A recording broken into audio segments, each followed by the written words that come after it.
38 साल के अनिल का दिल अपने कमरे में जाते समय 25 साल के युवा सा धड़क रहा था। आने वाले लम्हों की कल्पना ही उसकी सांसों को बेकाबू किए दे रही थी। शरीर में झुरझुरी सी पैदा कर रही थी। आज उसकी सुहागरात है। इस रात को उसने सपनों में इतनी बार जिया है कि इसके हकीकत में बदलने को लेकर उसे विश्वास ही नहीं हो रहा। बेशक वह मंजू को पैसे देकर ब्याह कर लाया है, तो क्या हुआ है? तो उसकी पत्नी ही। और फिर दुनिया में ऐसी कौन सी शादी होती होगी जिसमें पैसे नहीं लगते, किसी में कम तो किसी में थोड़े ज्यादा। 10 साल पहले जब छोटी बहन वंदना की शादी हुई थी, तब पिताजी ने उसकी ससुराल वालों को दहेज में क्या कुछ नहीं दिया था। नकदी, गहने, गाड़ी सभी कुछ तो था। तो क्या इसे किसी ने वंदना के लिए दूल्हा खरीदना कहा था? नहीं ना। फिर वह क्यों मंजू को लेकर इतना सोच रहा था? कहने दो जिसे जो कहना था। मुझे तो आज रात सिर्फ अपने सपनों को हकीकत में बदलते देखना है। दुनिया का वह वर्जित फल चखना है, जिसे खाकर इंसान बोरा जाता है। मन में फूटते लड्डुओं का स्वाद लेते हुए अनिल ने सुहागरात के लिए सजाए हुए अपने कमरे में प्रवेश किया। अब तक उसने जो फिल्मों और टीवी सीरियल्स में देखा था, उसके ठीक विपरीत मंजू बड़े आराम से सुहाग सेज पर बैठी थी। उसके शरीर पर शादी के जोड़े की जगह पारदर्शी नाइटी देखकर अनिल को अटपटा सा लगा, क्योंकि उसका तो ये सोच सोच कर ही गला सूखे जा रहा था कि वह घूंघट उठाकर मंजू से बातों की शुरुआत कैसे करेगा। मगर यहाँ का माहौल देखकर तो लग रहा है जैसे कि मंजू तो उससे भी ज्यादा उतावली हो रही है। अनिल सकुचाया सा बैठ के एक कोने में बैठ गया। मंजू थोड़ी देर तो अनिल की पहल का इंतजार करती रही। फिर उसे झिझकते देखकर खुद ही उसके पास खिसक आई और उसके कंधे पर अपना सिर टिका दिया। यंत्रवत से अनिल के हाथ मंजू के इर्द गिर्द लिपट गए। मंजू ने अपने आप को हल्का सा धक्का दिया और वे दोनों ही बेड पर लुढ़क गए। मंजू ने अनिल के ऊपर झुकते हुए उसके होंठ चूमने शुरू कर दिए।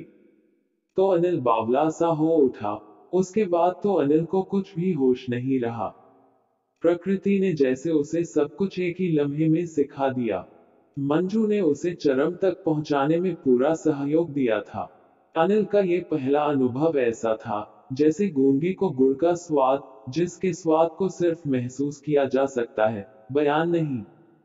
एक ही रात में अनिल तो जैसे जोरू का गुलाम ही हो गया था। आज मंजू ने उसे वह तोहफा दिया था जिसके सामने सारी बादशाहत फीकी थी। सुबह अनिल ने बेफिक्री से सोती हुई मंजू को नजर भर कर देखा। सब कुछ सामान्य ही था उसमें, कद काठी, रंग रूप और चेहरा मोहरा सभी कुछ। मगर फिर भी रात जो खास बात हुई थी, उसे याद करके अनिल मन ही मन मुस्कुरा दिया और सोती हुई पत्नी को प्यार से चूमता हुआ कमरे से बाहर निकल गया। मंजू जैसी भी थी, अनिल से तो 21 थी। अनिल का गहरा सांवला रंग, मुटाया हुआ सा शरीर, कम पढ़ाई लिखाई, सभी कुछ उसकी शादी में रोड़ा बने हुए थे। अब तो सिर के बाल भी सफेद होने लगे थे। बहुत कोशिशों के बाद भी जब जान पहचान और अपनी बिरादरी में अनिल के रिश्ते की बात नहीं जमी, तो उसकी बढ़ती हुई उम्र को देखते हुए उसकी बुआ ने उसकी मां को सलाह दी कि अगर अपने समाज में बात नहीं बन रही है, तो किसी गरीब घर की गैर बिरादरी की लड़की के बारे में सोचने में कोई बुराई नहीं है। और तो और, आजकल तो लोग पैसे देकर भी दुल्हन ला रहे हैं। बुआ की बात से सहमत होते हुए भी अनिल की मां ने एक बार उसकी कुंडली मंदिर वाले पंडित जी को दिखाने की सोची। पंडित जी ने कुंडली देखकर मुस्कुराते हुए कहा, बहन जी, शादी का योग तो हर किसी की कुंडली में होता ही है। किसी की शादी जल्दी, तो किसी की थोड़ी देर से, मगर समझदार लोग आजकल कुंडली के फेर में नहीं पड़ते। आप तो कोई ठीक ठाक सी लड़की देखकर बच्चे का घर बसा दीजिए। चाहे कुंडली मिले या न मिले, बस लड़की मिल जाए, और शादी के बाद दोनों के दिल। अनिल की मां को बात समझ में आ गई और उन्होंने अपने मिलने वालों व रिश्तेदारों के बीच में यह बात फैला दी कि उन्हें अनिल के लिए किसी भी जात बिरादरी की लड़की चलेगी, बस लड़की संस्कारी और दिखने में थोड़ी ठीक ठाक हो। बात निकली है तो दूर तलक जाएगी। एक दिन अनिल की मां से मिलने एक व्यक्ति आया जो शादियां करवाने का काम करता था। उसी ने उन्हें मंजू के बारे में बताया और अनिल से उसकी शादी करवाने के एवज में 20,000 रुपए की मांग की। अनिल अपनी माँ और बुआ के साथ मंजू से मिलने उसके घर गया। बेहद गरीब घर की लड़की मंजू अपने 5 भाई बहनों में तीसरे नंबर पर थी। उससे छोटा एक भाई और भाई से छोटी एक बहन रीना। मंजू की 2 बड़ी बहनें भी उसकी ही तरह खरीदी गई थी। 25 साल की युवा मंजू उम्र में अनिल से लगभग 12-13 साल छोटी थी। एक कमरे के छोटे से घर में इतने प्राणी कैसे रहते होंगे, ये सोचकर ही अनिल हैरान हो रहा था। उसे तो ये सोचकर हंसी आ रही थी कि कैसी परिस्थितियों में ये बच्चे पैदा हुए होंगे। खैर, मंजू को देखने के बाद अनिल ने शादी के लिए हाँ कर दी। अब ये तय हुआ कि शादी का सारा खर्चा अनिल का परिवार ही उठाएगा और साथ ही मंजू के परिवार को 2 लाख रुपए भी दिए जाएंगे ताकि उनका जीवन स्तर कुछ सुधर सके। 50,000 रुपए एडवांस देकर अनिल और मंजू की शादी का सौदा तय हुआ और जल्दी ही घर के 4 जने जाकर मंजू को ब्याह लाए। बिना किसी बारात और शोर शराबे के मंजू उसकी पत्नी बन गई। मंजू निम्नवर्गीय घर से आई थी, इसलिए अनिल के घर के ठाट बाट देखकर वह भौचक्की सी रह गई। बेशक उसका स्वागत किसी नववधू सा नहीं हुआ था, मगर मंजू को इसका न तो कोई अफसोस था और न ही उसने कभी इस तरह का कोई सपना देखा था। बल्कि वह तो इस घर में आकर फूली नहीं समा रही थी। जितना खाना उसके मायके में दोनों वक्त बनता था, उतना तो यहाँ एक वक्त के खाने में बच जाता है और कुत्तों को खिलाया जाता है। ऐसे फल और मिठाइयां उसे यहाँ देखने और खाने को मिल रहे थे जिनके उसने सिर्फ नाम ही सुने थे, देखे और चखे कभी नहीं। अगर मैं अनिल के दिल की रानी बन गई तो फिर घर की मालकिन बनने से मुझे कोई नहीं रोक सकता। मंजू ने मन ही मन सोच लिया कि आखिरकार उसे घर की सत्ता पर कब्जा करना ही है। सुना था कि पुरुष के दिल का रास्ता उसके पेट से होकर जाता है। नहीं, पेट से होकर नहीं, बल्कि उसकी भूख की आनंददायी संतुष्टि से होकर जाता है। फिर भूख चाहे पेट की हो, धन की हो या फिर शरीर की हो। यदि मैं अनिल की भूख को संतुष्ट रखूंगी तो वह निश्चित ही मेरे आगे पीछे घूमेगा और फिर तू मेरा राजा, मैं तेरी रानी, घर की महारानी। ये सोचकर मंजू खुद ही अपने दिमाग की दाद देने लगी। बनो दिल की रानी। अपने इस प्लान के मुताबिक मंजू रोज दिन में 2 बार अनिल को आई लव यू स्वीटू का मैसेज भेजने लगी। लंच टाइम में उसे फोन करके याद दिलाती कि खाना टाइम पर खा लेना। वह शाम को सज धज कर अनिल को उसके इंतजार में खड़ी मिलती। रात के खाने में भी वह अनिल को गर्मा गर्म फुलके अपने हाथ से बनाकर ही खिलाती थी, चाहे उसे घर आने में कितनी भी देर क्यों न हो जाए, और खुद भी उसके साथ ही खाती थी। यानी हर तरह से अनिल को यह महसूस करवाती थी कि वह उसकी जिंदगी में सबसे विशेष व्यक्ति है और हर रात वह अनिल को अपने क्रियाकलापों से खुश करने की पूरी कोशिश करती थी। उसने कभी अनिल को मना नहीं किया, बल्कि वह तो उसे प्यार करने को प्रोत्साहित करती थी।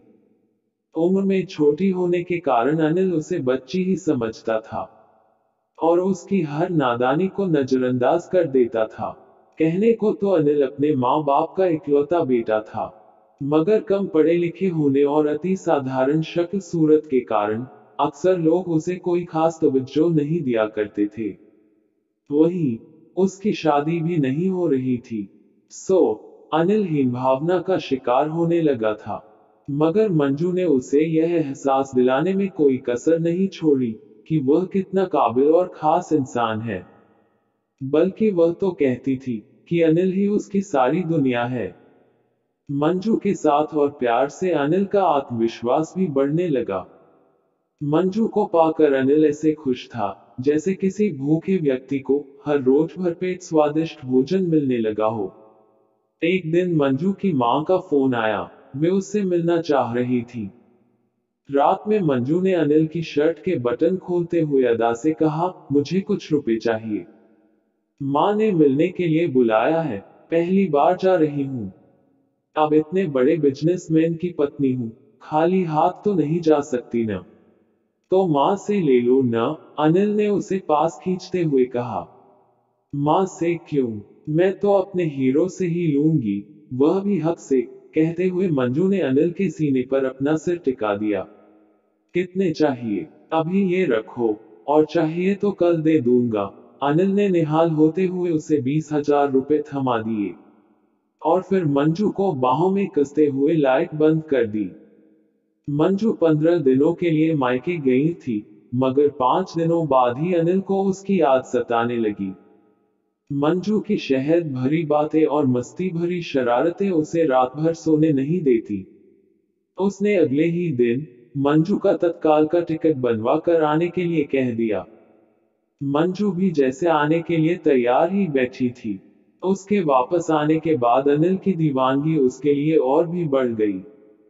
अब मंजू हर महीने अनिल से 10-15 हजार रुपए लेकर अपने मायके भेजने लगी।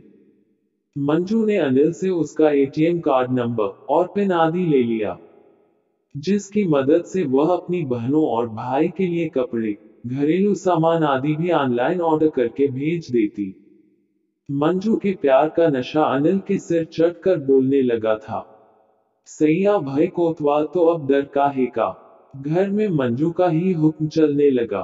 बेटे की इच्छा को देख अनिल की मां को न चाहते हुए भी तिजोरी की चाबियां बहू को देनी पड़ी।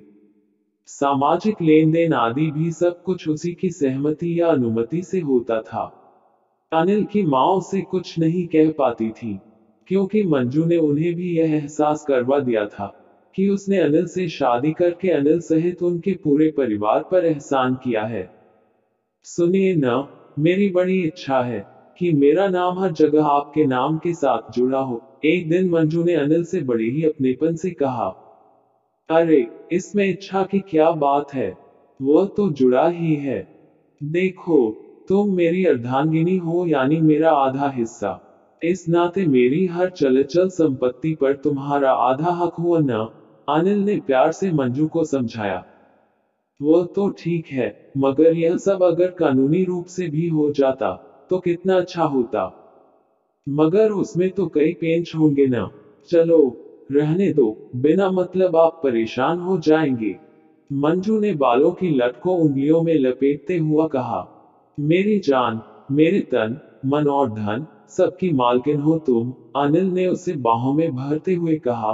और फिर एक दिन वकील और सीए को बुलाकर अपने घर, दुकान, बैंक अकाउंट व अन्य चलचल प्रॉपर्टी में मंजू को कानूनन अपना उत्तराधिकारी बना दिया। इधर एक बच्चे की मां बनकर, जहां मंजू ने अनिल के खानदान को वारिस देकर सदा के लिए उसे अपना कर्जदार बना लिया, वही मां बनने के बाद मंजू के रूप और यौवन में आए निखार ने अनिल की रातों की नींद उड़ा दी। अनिल को अब अपनी ढलती उम्र का एहसास होने लगा था। वो यह महसूस करने लगा था कि अब उसमें पहले वाली ऊर्जा नहीं रही, और वह मंजू की शारीरिक जरूरतें पहले की तरह पूरी नहीं कर पाता। अपनी इस गिल्ट को दूर करने के लिए वह मंजू की हर भौतिक जरूरत पूरी करने की कोशिश में लगा रहता। अनिल आंख बंद करके मंजू की हर बात मानने लगा था। मंजू बेशक अनिल की प्रॉपर्टी की मालकिन बन गई थी, मगर उसने भी अपने दिल का मालिक सिर्फ और सिर्फ अनिल को ही बनाया था। वह ये बात कभी नहीं भूल सकी थी कि जब उसके आस पड़ोस के लोग उसे खरीदी हुई दुल्हन कहकर हिकारत से देखते थे, तब यही अनिल कैसे उसकी ढाल बनकर सामने खड़ा हो जाता था और उसे दुनिया की चुभती हुई निगाहों से बचाकर अपने दिल में छिपा लेता था। उसकी सास ने उसे कभी अपने खानदान की बहू जैसा सम्मान नहीं दिया था, मगर फिर भी अपनी स्थिति से आज वह खुश थी। उसने बहुत ही योजनानुसार अपने परिवार को गरीबी के दलदल से बाहर निकाल लिया था। मंजू ने मोमबत्ती की तरह खुद को जलाकर अपने परिवार को रोशन कर दिया था। मंजू ने दुकान के काम में मदद करने के लिए अपने भाई को अपने पास बुला लिया। इसी बीच अनिल की मां चल बसी, तो अपने अकेलेपन को दूर करने के लिए मंजू ने अपने मां, पापा और छोटी बहन रीना को भी अपने पास ही बुला लिया। एक दिन वही दलाल अनिल के घर आया, जिसने मंजू से उसकी शादी करवाई थी। रीना को देखते ही उसकी मां से बोला, क्या कीमत लगाओगे लड़की की? किसी को जरूरत हो तो बताना पड़ेगा ना। मेरी बहन किसी की खरीदी हुई दुल्हन नहीं बनेगी, मंजू ने फुफकारते हुए कहा। खरीदी हुई दुल्हन बड़ी जल्दी पर निकल आए। अपनी शादी का किस्सा भूल गई क्या? दलाल ने मंजू पर ताना कसते हुए मुंह बनाया। मेरी बात और थी, मैं तो बिना सहारे की बेल थी, जिसे किसी न किसी पेड़ से लिपटना ही था। मगर रीना के साथ ऐसा नहीं है, देर आए दुरुस्त आए। कुदरत ने उसे अनिल के रूप में सिर पर छत दे दी है, और पांवों के नीचे जमीन भी। अभी मैं जिंदा हूं, और अपनी बहन की शादी कैसे करनी है, ये हम खुद तय कर लेंगे। आप जा सकते हैं, लेकिन हाँ, अनिल को मेरी जिंदगी में लाने के लिए मैं सदा आपकी कर्जदार रहूंगी। धन्यवाद। मंजू ने दलाल से हाथ जोड़ते हुए आभार जताया। वही पीछे खड़ा अनिल मुस्कुरा रहा था। आज उसके दिल में मंजू के लिए प्यार के साथ साथ इज्जत भी बढ़ गई थी। मेरे प्यारे दोस्तों, अगर यह कहानी आपको अच्छी लगी हो तो वीडियो को लाइक, कमेंट और चैनल को सब्सक्राइब जरूर करें। नमस्कार दोस्तों।